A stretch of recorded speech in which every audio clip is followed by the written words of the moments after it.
Check one, two, the girls are here. Talking soccer, sipping root beer. From the stands to the pitch to your ears tonight. They break it down, no fluff, no gloss. Goals and misses, they count the cost. Laugh aloud while they analyze the fight. RSL bros, they're running the show.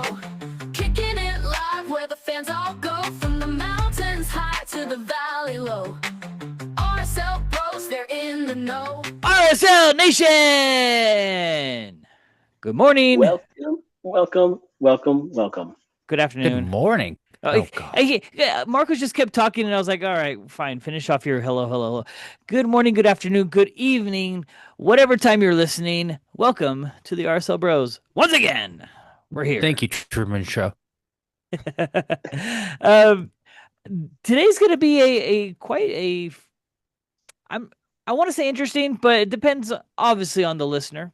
Depends on the person that's talking as well. But I think there's going to be some good conversation today because I decided to just spill out my opinions on Sunday, and apparently it caught a lot of traction. It was the Alan Vent sesh, wasn't it? Alan Vent sesh, but I used the RSL Bros Twitter account, so you guys are thrown on the same bus as me. Even though we probably don't share. It's gotta happen sometimes. Yeah, we probably don't share the same opinion, but that's what we're going to do today. We're going to talk it out. We're going to talk about what the heck happened on Sunday. I thought you were saying today we all have the same opinion. I was worried about that. I was like, no. We have to have the same opinion. We're under the same name, guys. No, we're gonna talk it out. But before we do that, we're obviously going to talk about what went down on Saturday. Saturday was a great day, and chef's kiss to the weather too. It felt really great. Except I was in the shade, and so it felt really chilly most of the game. But we'll talk about Saturday's game against KC. We'll talk about the latest RSL topic that's hitting the nation. El Señor GOZO has now caught many more people's attention, more than what has been happening, I guess. And then because there's no RSL game this next week, we're just gonna give yeah, I know.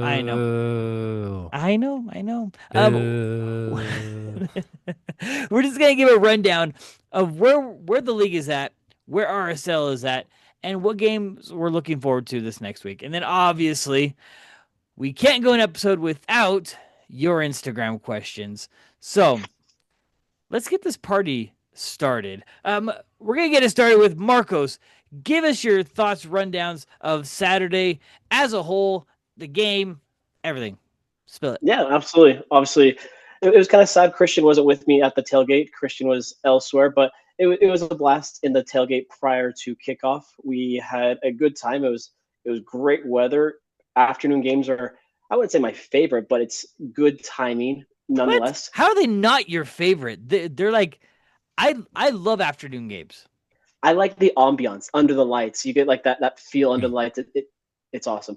Sure. But everybody was vibing. It was good vibes in the tailgate. There was a lot of people. It was packed in the tailgate. So it was awesome to see all the supporter groups, Los Caballeros, La Vara, Riot Brigade, RCB, Salt City. So always awesome to hang out and see those guys. But I guess to the actual game, against KC, great starting lineup for RSL. We got PQ, Glad, Engel, like we've seen all so far this season. And then we get to our midfield, Gozo on that wing back, Stein, Kaliskin, and then we get Alex with Juanma being out. Possibly he went back to his country for visa. And then up top we have Luna, Solans, and Morgan. So overall, great starting lineup as we see by RSL. So what are you guys' thoughts by that starting 11? Christian? I thought it was a great, solid starting 11. No complaints. I'm actually really impressed. I mean, if we're gonna start breaking it down, let's break it down. Okay. I'm gonna start with the midfield because the back four, so the three back and Cabral, nothing to say. They're solid. They're great. I'm just gonna leave it at that. We'll start with the midfield, and I really enjoyed Stein. Stein has been an absolute treasure. I really loved his play. He is he is a great six, we'll say, but he also has a good idea and a good presence up front, like moving the ball up. And so Stein, I think, had a really good game. Can't say flawless, but this was his first start, right? Um, Correct. for Mhm. him, for him starting this game, for start, we talked about it last episode where this was a good chance for maybe some players to step in as as a starting role or even to get minutes against a obviously weaker KC side.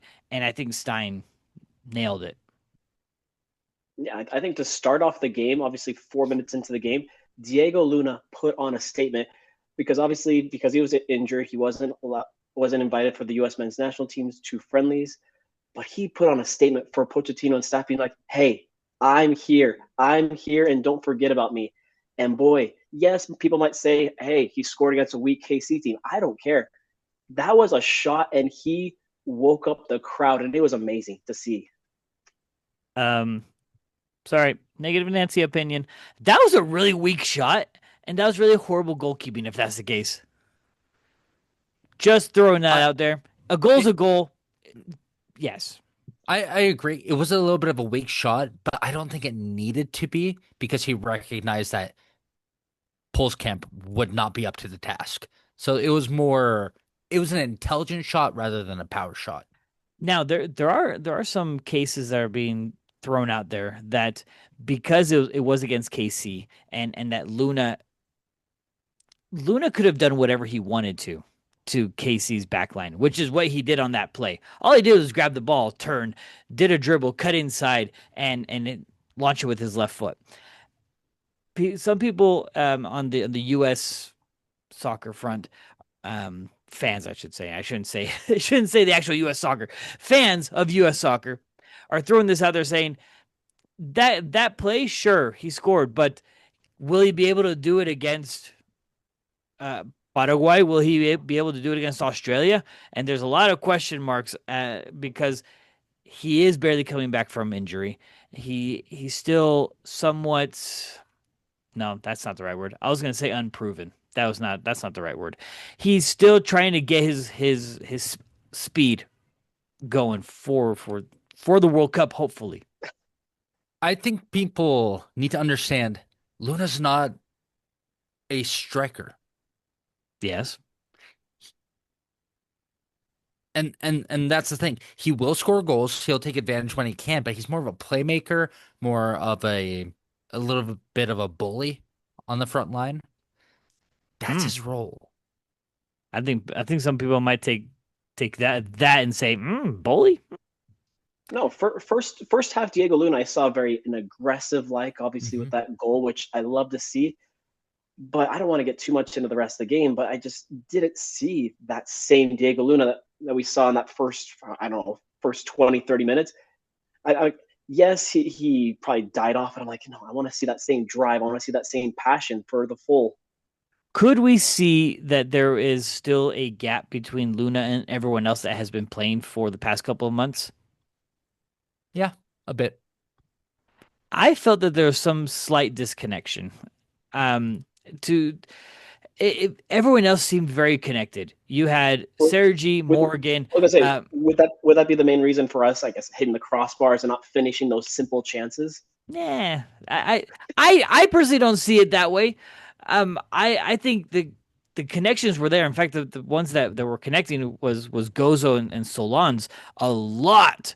Those two, with Gozo just obviously doing Gozo stuff up the right wing. Solans is a great striker, getting into great positions, and that's a topic I want to touch on in just a little bit, but. I think Luna still needs some time in order to connect with his teammates. I give him another game or two, and I think he'll Mhm. be on the same page as everyone else. There were moments in the game where Luna did feel somewhat disconnected, but because Luna is a really good player, he adapted to a lot of situations and made positive outcomes.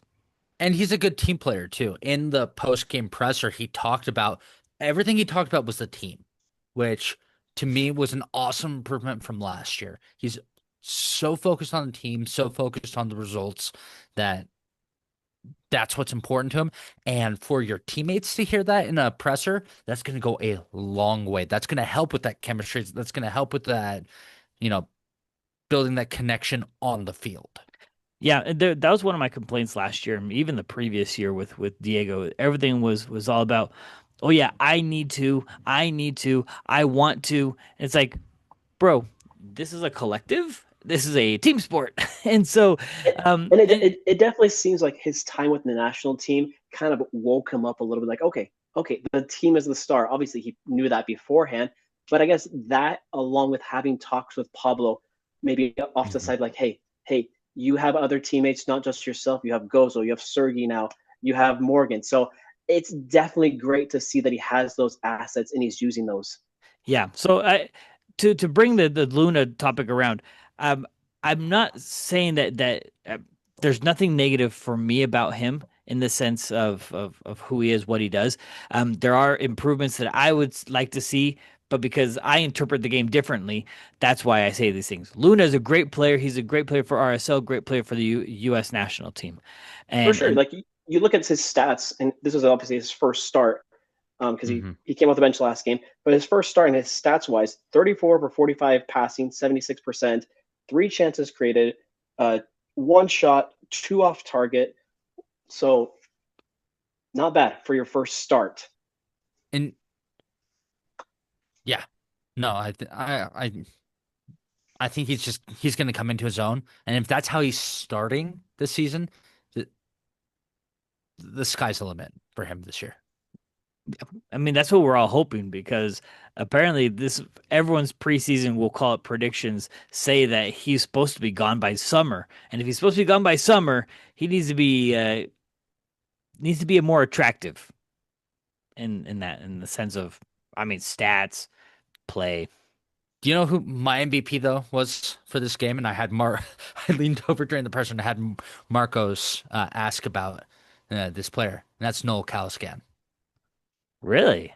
Yeah, Please Back tell to me. back. Well, you look at the San Diego and this game. I mean, he Kaliskin, he registered 2 assists this game. registered 2 assists plus 5 defensive contributions, 2 clearances, 3 interceptions. He recovered the ball 4 times. He was able to do 3 successive dribbles. Like he commanded the midfield in this game, and it's such a and Pablo. When Marcos asked the question about talk about Noel and his contribution, Pablo lit up and he was so excited to talk about Noel because everyone was asking about Luna, Gozo, Solans, just like the s- the flashy, exciting players that we're all excited to talk about. But Noel, his contributions, his control of the midfield, he is a big reason that as to why RSL was so successful this game. I mean, there's a Yeah. reason why his FOTMOB score is tied with the man of the match Solans. You know, Caliscan was the man of the match for me. I'm sorry. it's impressed me how fast Noel has learned and grown in this position, and I love it. Sky's the limit for this guy, but 2 assists in a game at a defensive mid role is fantastic. Well, when you're watching the game, it's not really a 100% defensive mid position that he plays. He obviously pushes up, and that hence the two assists. But you're right. His contribution to the game as a whole, he's gonna be. And I love comparing it to Brian Ojeda because Brian Ojeda was our Iron Man. He was the guy that played every minute. He was the rock of that defensive midfield. But I think Brian Ojeda did not have the right personnel around him, which led him to not have as much success. When we did have success, like 2024, you could tell Ojeda was like the rock. When you had the wrong personnel around him, that's when it just fell apart. Caliskin has the right people around him. He has the right defense behind him. He has the right offense in front of him, and everyone is working for each other. And Caliskin is literally the link that is just tying defense to offense. Absolutely. Absolutely. The day that Caliskin gets injured, which knock on wood doesn't ever happen, that's going to be a huge blow to us. Yeah. But I say that with some caution because we still have Griffin Dillon, Pablo Moisa, Ruiz. True. and Pablo Ruiz. Yes. But we still have backups that have been playing exceptional as well. True. Well, something else Very true. besides obviously Luna having that amazing goal to start the game, something that had a head scratcher in the first half that people were that VAR. I'll tell you Let's this. hear your take. Yeah, let's hear your take. Let's hear Alan's take on this one. I can't go into too much detail, but the detail I can give is that down on the field, everyone else was confused as well. No one knew what was being reviewed. Exactly to what Pablo was saying. I think that he said this. No one knew if it was being reviewed for Gozo's incident or if it was being reviewed for the breakaway. It was one of those two, and a lot of people at first were thinking that it was Gozo because all of a sudden everything was like focused on Gozo, and from what I could hear from my position, the bench was saying, "What'd you do? What'd you do?" Asking Gozo. He's like, "I didn't do anything. I didn't do anything. He came up right to me," and so everyone thought it was the Gozo incident. So it wasn't obviously in the end. Everyone knows that it was the breakaway, but. In fact, we could probably talk a little bit about that because I saw, because we obviously share the Twitter account. You guys were saying that it should have been a red, and here I am. I'm like, nah, nothing. What do you guys think? I feel like if not a red, then it should have been a PK because it was last man. It was dog. So, but here's the thing: if you call it PK, it has to be a red. It's not call it PK and no card. It's PK red or nothing. I don't know. To me, after seeing it several times, I did see a motion. The defender hit the player as he was falling. Yes, our attacking player probably made a meal out of it to try to like sell it really hard, but there you go. It didn't work. It didn't work apparently. Well, there you go. You just sold yourself on it. If he made a meal of it, then there you go. That's your answer. because yeah, I can understand a hand on the back, but was it enough to warrant a foul? Did it affect the way that the shot was going or the way that that Solon set himself up? It was almost like everything was simultaneous. And so at that point, the referee had to make a subjective decision. And for him, it wasn't going to be called a foul. Not something like the VAR that was called for the Royals on Friday. I was able to have a chat with the referee, and that one was an interesting conversation. I might have that conversation with you guys offline, but that was an interesting conversation as well. So, just saying, VARs are funky.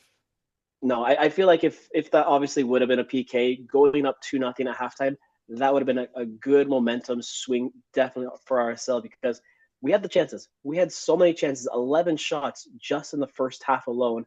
And I think 2 of those were on the woodwork. Guys, I mean, the coming into halftime, the energy was still super high. There were some moments where we're like, oh, we should have, could have, would have. But I think we were all right at that point.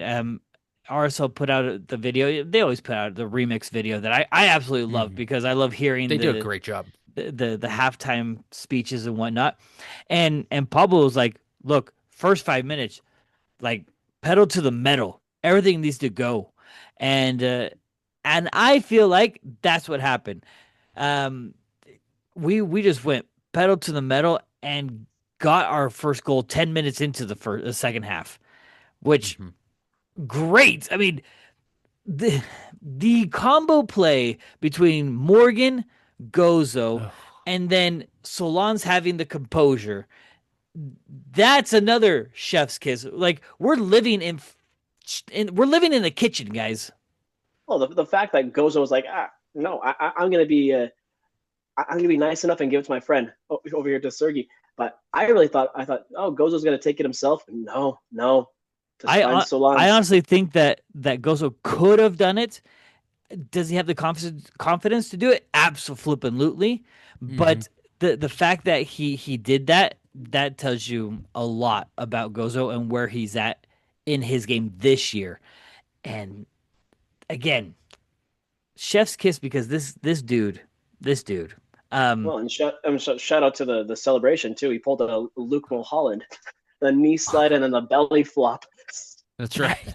Why didn't you remind me? I could have done like some kind of compilation. That No, when I watched it in the moment, I was like, wait a second, that's a Luke Mulholland. Dang it! Now I'm gonna try to figure it out now. So great team goal. I mean that tells you where we're at.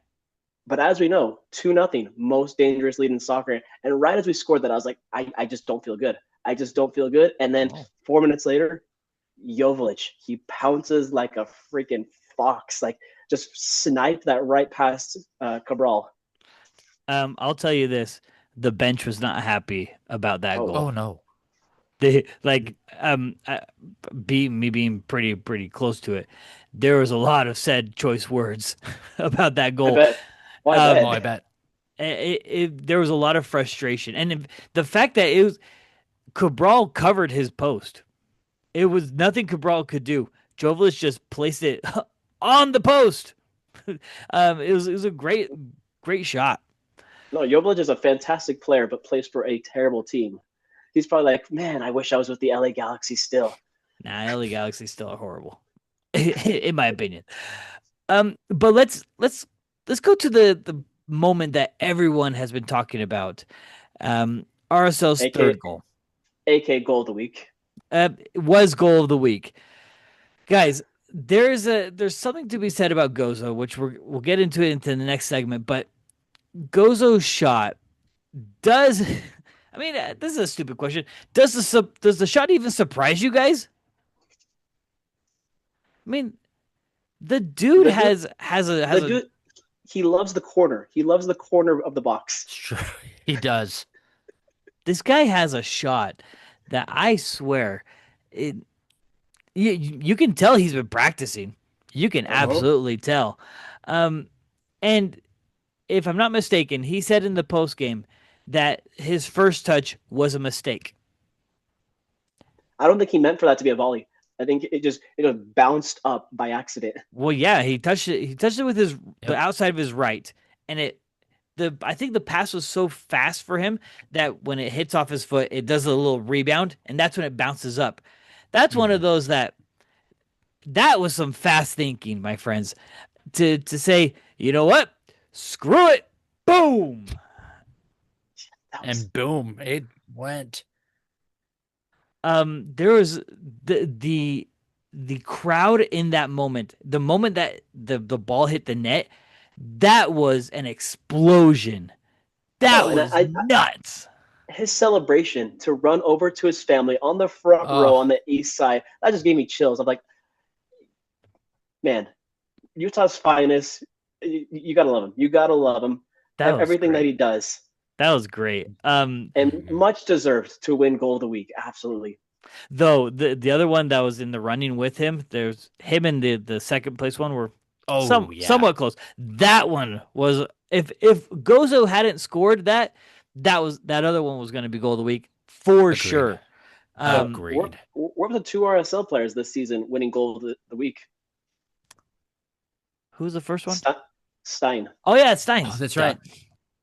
Bro. Stein and Gozo. Are you guys having fun this season? Like for me, this is fun. Yay! We're in a 5-game unbeaten streak. I mean, besides that, I mean, the games are fun. Like the energy was electric, especially for an afternoon game. I was like, I'm loving this. The day before Easter. All right. So now that you mentioned energy, I forgot to mention this at the very beginning. I wanted to thank the following people. I don't know who you guys are or if you guys come every game, but there was in the supporter section, there was a bunch of, I'll say, youth to college age kids that were all standing on the rails that were cheering with La Barra. I don't know if I they think go every game. I really I'll, don't know. I'll But find his name. He's a social media influencer. I'll find his name for you. okay, I don't know if he brought like his friends, brought a whole group, but all of them were just had South American energy the whole game. Um, it I would look over to the supporters section, and they were just singing and doing the monkey arms. That's what they call them, monkey arms. Monkey arms. The whole time, and I was like, this is the culture that we've wanted. I mean. I don't care about the rest of the stadium, to be quite honest, because everyone else can eat their nachos, burritos, and churros the whole game. I don't care. But it's the supporter section that would always be really quiet and it'd be like, dale, dale, dale, and just clap. But these guys brought like other energy that I was really happy about. So shout out to you guys. I don't know who you guys are. Apparently Marcos does. But shout out to you guys if you don't listen. Okay. I can't find him on his Instagram, but yeah, I do. He owns a Provo indoor soccer arena down there. Well, Oh, So if you're in the Utah County area and you want to play indoor soccer, he's down there. Can't find his name, but shout out to you and your friends for coming. I think he comes to every single game because he was at the Austin game as well. well, he understood the assignment. And So, he does know the Hispanic culture, so he drinks mate as well. oh, well, oh, great. Might have to chit chat with him. So that I just wanted to throw that out there because thanks to them, I think the whole stadium was vibrant. But we also do need to make mention that there was other parts of the stadium. I mean, you have obviously the supporters group, you have section 26, the North End Casuals, section 35. All of them combined were vibing. And to be a weekend of Easter, a weekend of where you would think that half the stadium would have been missing due to other events the past weekend. That place was rocking, and I loved being there. So Yeah, thank you not to gonna lie, everyone. I told Christian and everybody in the press box, I was like, I'm worried. I'm worried that this is going to be like a 17, 18,000 seat crowd. No, that was a sold out crowd once again, and it was I fantastic. told you because I showed up late. I was walking. I'm like, there's a ton of people still walking in. Yeah, you did say that. And what else was I right about this week? Once again, Christian got the score right. That's back-to-back weeks. In case anybody's wondering, the updated table for prediction time is 11 points for Christian, 8 for Alan, and 7 for Marcos. I hate this game. I don't want to play anymore. Man, you're really good at this. All right, let's close the chapter of this game unless you guys have any other comments. Another dub, another 3 Good time. points. We undefeated at home. Yeah, we are. So let's turn the page and let's go on to this next topic that might be a little bit more spicy. So because Gozo decided to score a screamer, Gozo became a topic of conversation. Why is this? So everybody woke up. They woke up. That's what they did. Here's what happened. There was a couple of comments being made by bigger MLS accounts that I'll Bigger. just bigger, quote unquote. There's this a Twitter account called Tactical Manager. Most people would just call him Tac. He made mention of someone else's mention of Gozo, and basically, to summarize it all, I don't want to get too specific, but everyone's like, all right, you guys need to like chill out about Gozo because yeah, he's good, but he's not going to be on the U.S. roster for World Cup and blah, blah, blah, blah. Basically, what we would call haters. So I decided to throw this thought out. Back in the 2022 World Cup, there was also other 19-year-olds that made the roster. And they were labeled as superstars, future of U.S. soccer, and I don't know. Basically, our glory was dependent on them. And the person I'm talking about is Gio Reyna, 19 years old in the 2022 World Cup. if you want to go find our X feed, whatever, and all our arguments and whatnot, fine. But here's the thing. I understand that Gio Reyna played in the Bundesliga. I understand that he was a starter for Dortmund. I understand he was doing really good the season before, the year before World Cup. Understand it all. I understand that Bundesliga is considered above MLS in terms of level of competition. Totally get it. I understand that Gozo has only been a starter for RSL for a year. And because it's RSL, it's treated as inferior. But that does not take away from the fact that I think Gozo does deserve a spot on this World Cup squad for this World Cup. I'm not saying a starter. And yes, I did throw out that he might be better than Dest, which I'm going to leave that out there as my opinion because Dest is not only injury prone, but really the amount of times that he's appeared for the U.S. national team and performed well is about the same as Pulisic. Would you say that some of these people, like tactical manager or some of these other people, are afraid of up and coming talent like Gozo? Some of them, for them to like take their spots. Not afraid. I'm not going to say afraid. I'm going to say that they have high bias to those that are already playing in Europe. And because everything you hear about them when they talk about MLS players going to the U.S. national team is all negative. Mm-hmm. They're like, why are we bringing MLS players when we have other players that aren't getting called up that are playing in Europe? There's a couple of other U.S. players. Oh, they call it MLS slop. MLS slob? Slop. Oh, P. slop. Okay. Yeah. Interesting. But here's what I've noticed ever since. I'm not saying that we or I did this, but since this past weekend, the level, the temperature of the Gozo talk has gone up even to U.S. soccer and MLS pundits. We have I'll list off one. Stu Holden, for example. Stu Holden that same evening was like, "Yo, if we're not getting this guy near the senior team, what are we doing?" Mm-hmm. Then we have Hercules Gomez. Herc had an interview with Gozo, had a 30-minute conversation with him. Herc after that is like, "Yo, we need to get this guy in there." And he even said, and I have the quote up here, if there's a position that is lacking right now on the U.S. national team, it's the winger position.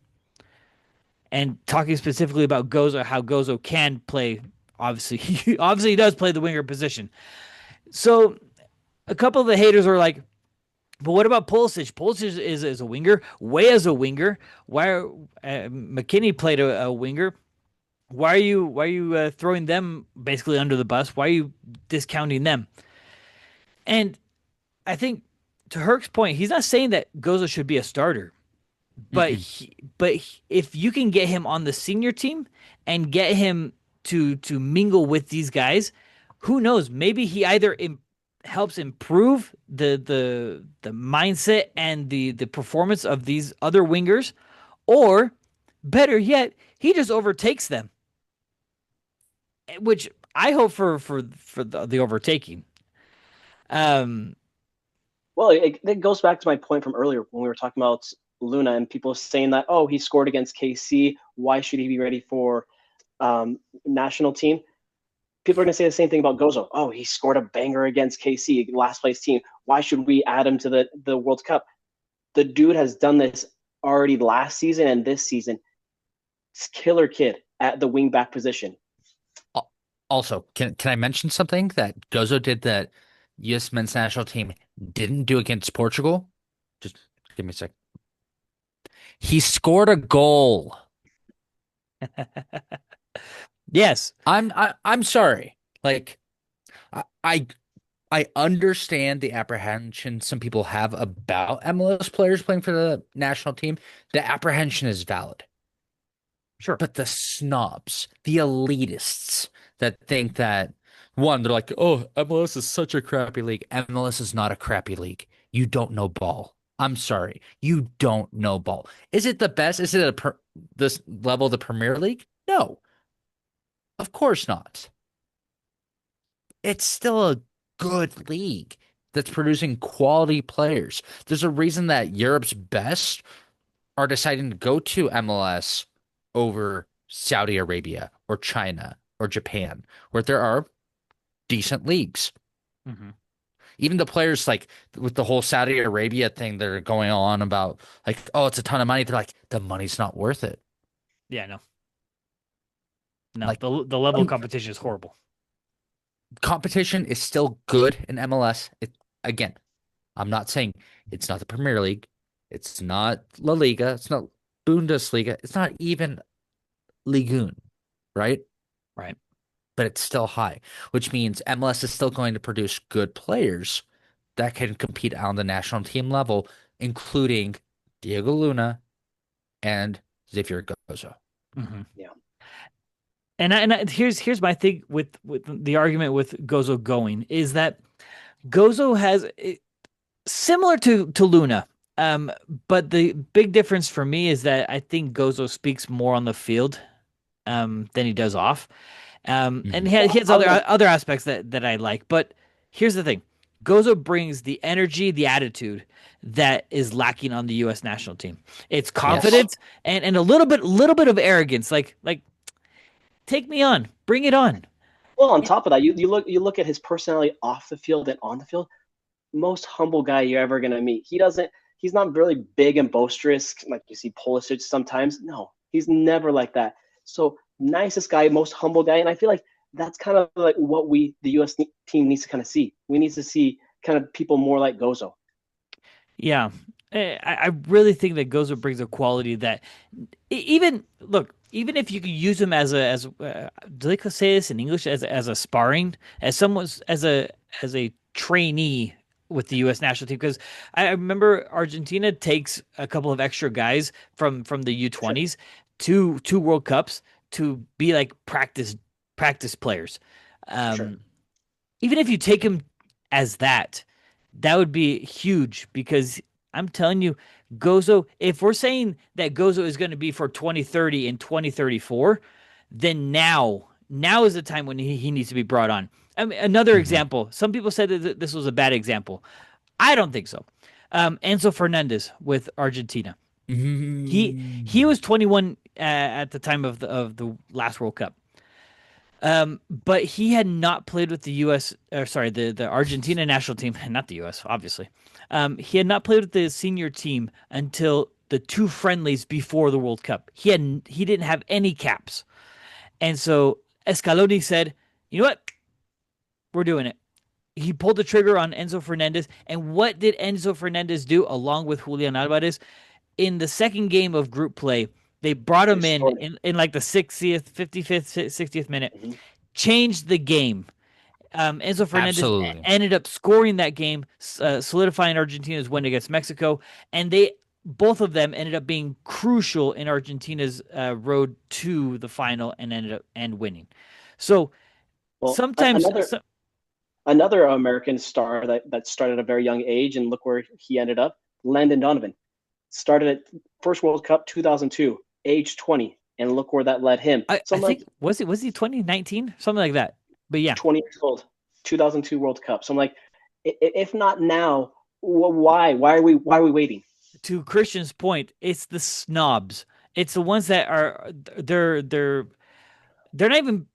I want to say purist, but that's not the right word either. They're just snobs. They're arrogant, cocky snobs that just got into soccer and don't know a thing. Yeah, because if you look at the Landon Donovan example that you just gave, Landon was playing in Germany when he got called up. He was playing. I think he was playing for Leverkusen or something like that, and so yeah, he was playing in Europe. But here's the thing, again, to Christian's point, MLS has improved, and MLS is a good league. So to say that Gozo shouldn't go is ridiculous. Now, there are arguments that are saying, well, who would you take off? Sure, there's a handful. I mean, I would take off Roldan.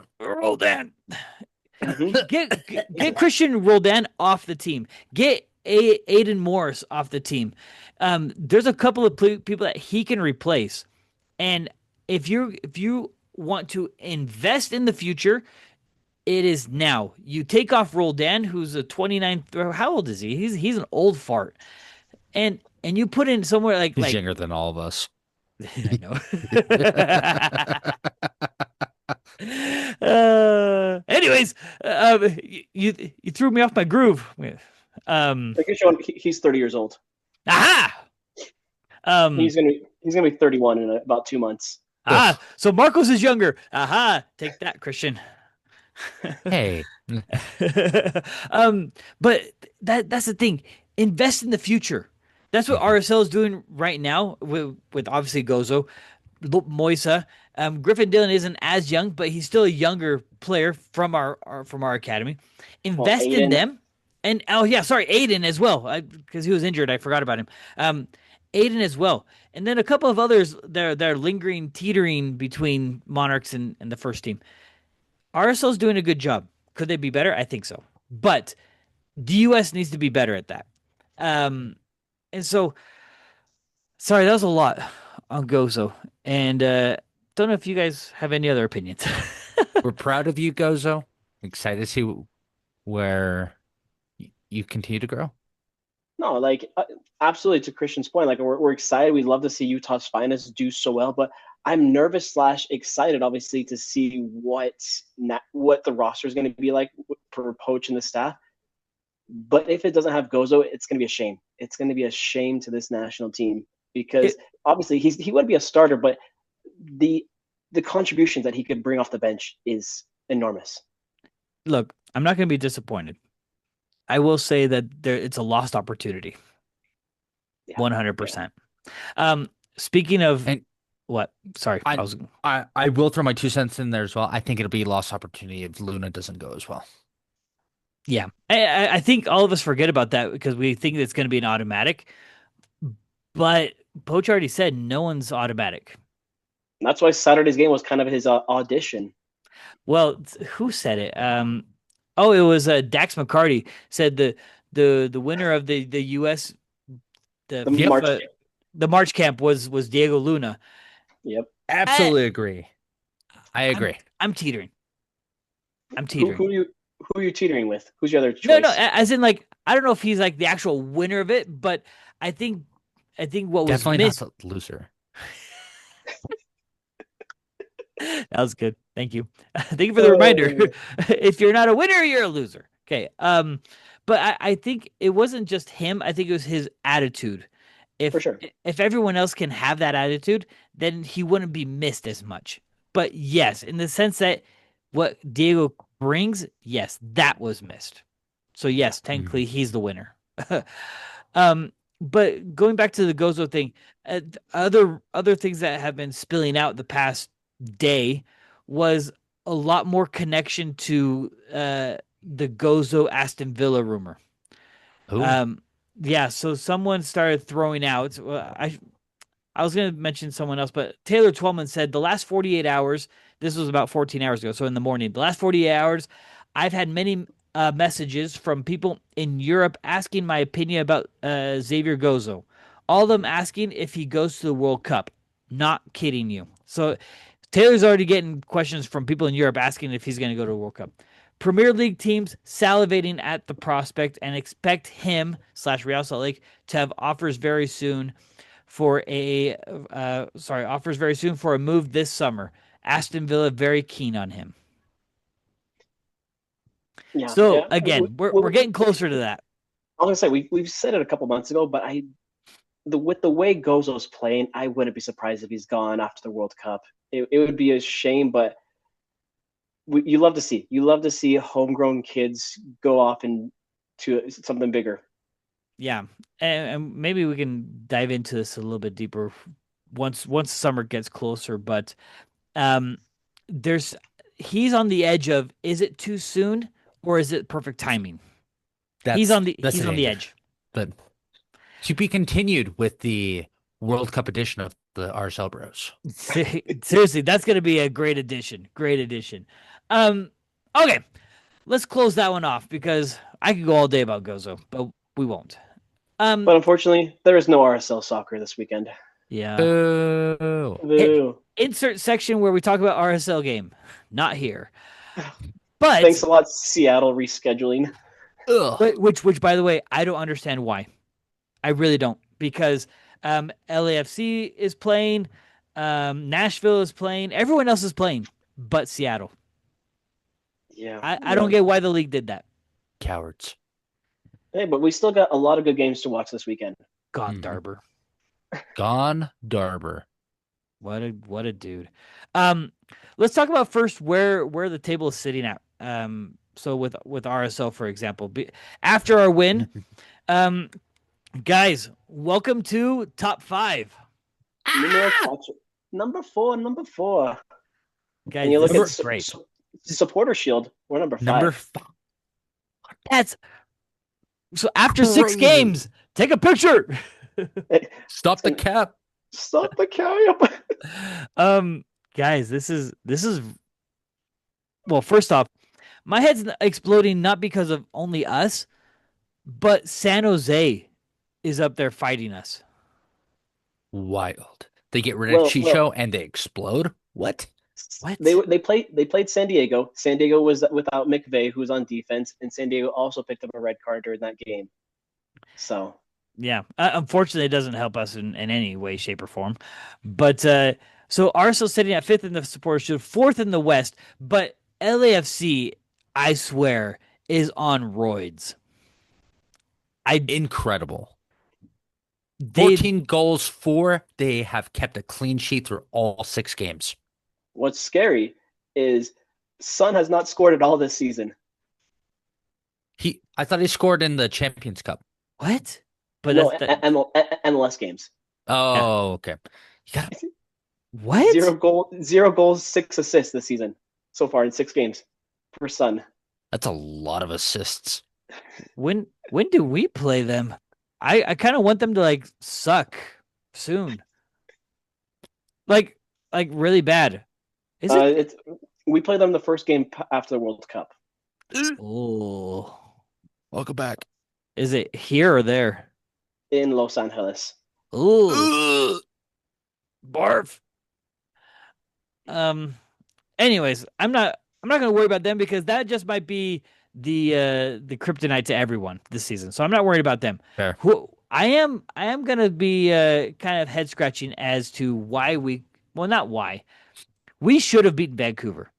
We were the better team. Vancouver's sitting at 2nd right now. Facts. And they haven't been overly impressive either. They're 5-1. That's pretty good. I think there's two teams for me that I'm like shocked, surprised that they suck so bad so far this season. Philadelphia, who won the Supporter Shield, the only team that has not won a game, 0-6, and then Orlando. Orlando is at a -18 goal differential. Oh, poor Ojeda. He's not playing though. He's not starting. Not starting anymore. Not anymore. Last game he didn't, but the previous games he was. Yeah, he was playing. That's Not like it made a difference. also. Right? I want to correct myself. So you're right on Vancouver. They have been doing really well. 3-0, 4-1, 6-0, and the only game that they lost was against San Jose. So Well, speaking of Vancouver, that's probably the game that I'm looking forward to this Saturday. Vancouver NYCFC. It's kind of the battle of the 2 best teams in both conferences. oh, they're against NYCFC. Oh, This is a good one. It's a good one. I was listening to, because we're sickos, I was watching the LAFC game last night. They played against whoever they played against. Obviously Cruz won. Azul. Yeah, Cruz Azul. Cruz And Azul. they won by a lot. 3-0. Yeah, they are saying that they might just play their backups this Ooh. game against Portland. So, do we see a loss for LAFC this weekend? I don't know. Against Portland, it's most likely not. But just throwing that out there, LAFC has so much advantage in the MLS that they can literally take a week off and just be like, yeah, you know what? We're going to focus on Champions Cup. And then San Jose, who's above us, they play KC, and that's gonna. We're gonna be KC fans this weekend, I suppose. Dadgummit. And to be honest, I can't find any other games that are like worth really like watching. But yeah, I was gonna say I can't find one. I mean, The if rest are you're pretty lopsided. no, there's one. There's one. Nashville, Yeah, Charlotte. they'll be pretty good. Also, San Diego, Minnesota will be good as well. Oh yeah, that'd be good. Minnesota without James for who knows how long, for probably for the rest of his contract. Whatever. Um, okay. So that's our table roundup, MLS roundup. Let's get into our favorite time, and hopefully your favorite time. It's Instagram questions. Because there's no Most def- prediction time this week. Yeah, I know. I know. There we go. Let me open up. There we go. First question of the night for you guys. Would you guys rather the US or Argentina win the World Cup? That's a. I'm not even gonna Give question me, it. It's Argentina for me. give me 4 stars. Give me 4 stars. Yep, give me the fourth. Yeah, but at the same time, the U.S. winning the World Cup would be insane. Absolutely. I think if the US wins the World Cup, if that ever happens, I think that would wake up the country and be like, oh, soccer's actually good in this country. I have a Yeah. feeling that no, but I did hear real quick. It was Spence Checkett say that according to Sportico or something like that, soccer went up to the third most popular sport in the U.S. They have gone above hockey and baseball. Yep, That's I saw awesome. that earlier this year. Boom. That's fantastic to see. Next question. Who do you think is most likely to trade during the window? Gozo. Most likely, yes. Second Yeah, would be Luna. Second yeah, Luna. Yeah. Gozo for sure has to be gone. yeah, yeah. You put in the work, you get rewarded in the end. True. True. True. Sad to Next see him go. question. Is Luna him? He is him. Is He him is. he? I think Diego Luna is good at being himself. So yes, he is him. um yes, he is him. He is him.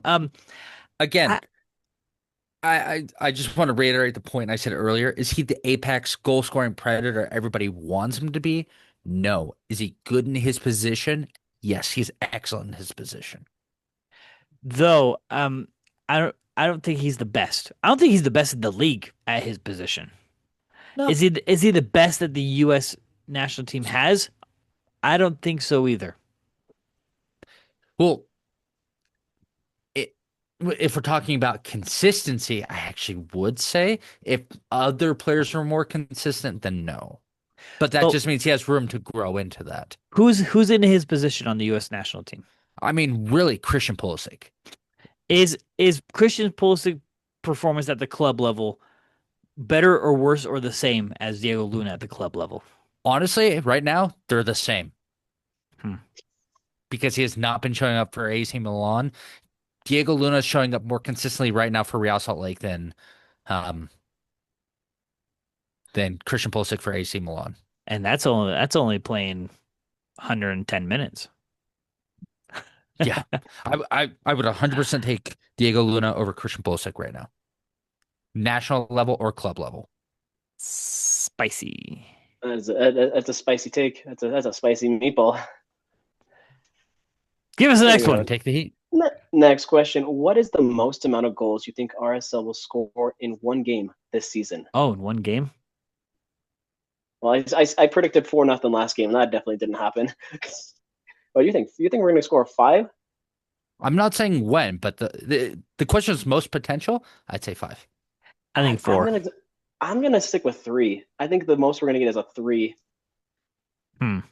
Again, Because they're not saying guaranteed we're going to score, but potential is 5.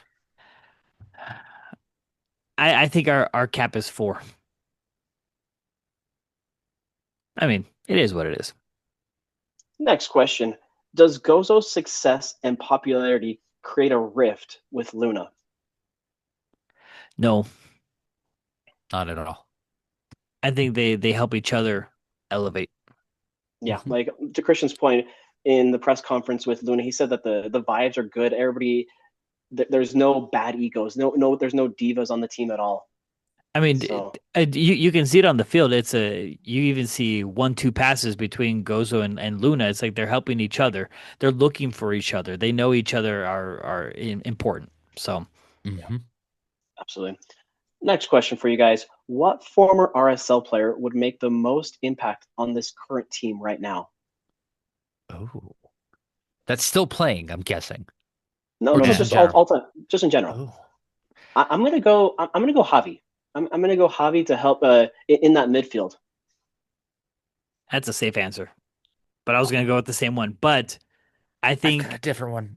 I have a different one real quick. And I think with the people that we have, I think our goal scoring record in a season would be higher. Um, put in Sabo. That was my. I was gonna say Sabo. What? Yep, Man, I was Shut gonna say up. Sabo. man, Yeah, because no love. Sabo, I think, has a better finishing touch than Victor. Mhm. I think Solon's is really pretty close to how Sabo was in finishing. Yeah. I would take Sabo over anyone that we've had historically. But if Sabo were on this team, I think 17 wouldn't be his techo. What do you call it? His ceiling.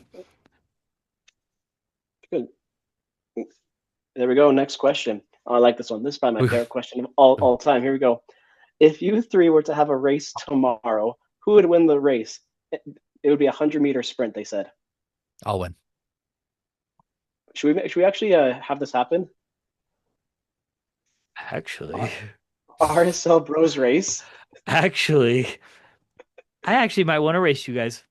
Stay tuned. Stay tuned. We coming soon. RSL Bros race.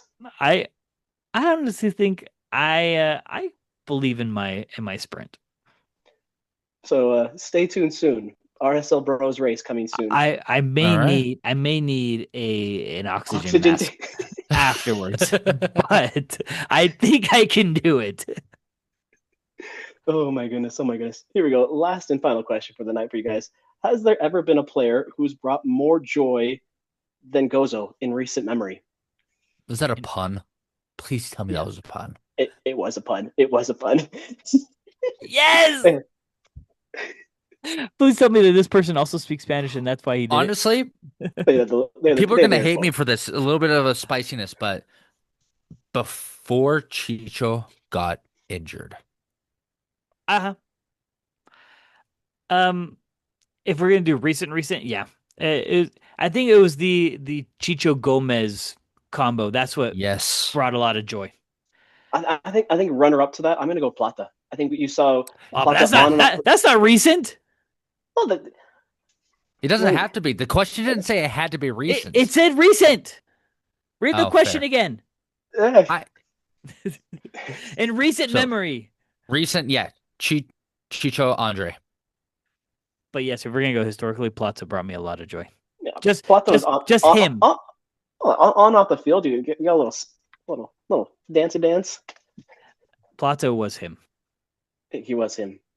But thank you guys always for your questions. But if you need something to do on Saturday, there is a TIFO painting at the warehouse across the street from America First Field at 11:30.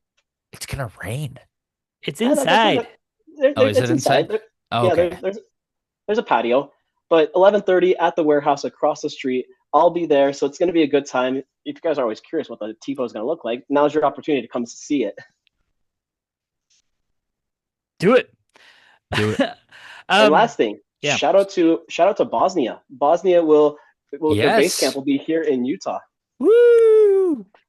This is gonna be great fun. This is gonna be. I'm so excited for 2026 soccer. It's great. All I can say, Mirza's probably very, very happy. Maybe, yeah, probably. I don't know, but yes. All right, guys, that's all we have for you today because RSL doesn't play. So Time enjoy to wrap it up. You're like, finish it up. Enjoy soccer this weekend. If you're a sicko, watch games. If you're not a sicko, don't Become a sicko. become a sicko. That too. All right, guys, let's get out of here. Marcos, get us out of here. Hey, if you're not already, head over to Instagram, head over to X, head over to TikTok, and follow us at the RSL Bros. Catch us where you catch your podcast on Spotify and Apple, and watch us on YouTube. Yep, that was it. That was great. See you guys next week because, by the way, next week, stay tuned. We're going to be previewing 2 games. Okay? Big games. Okay, guys. Very big games. Okay. Ciao, ciao. Bye.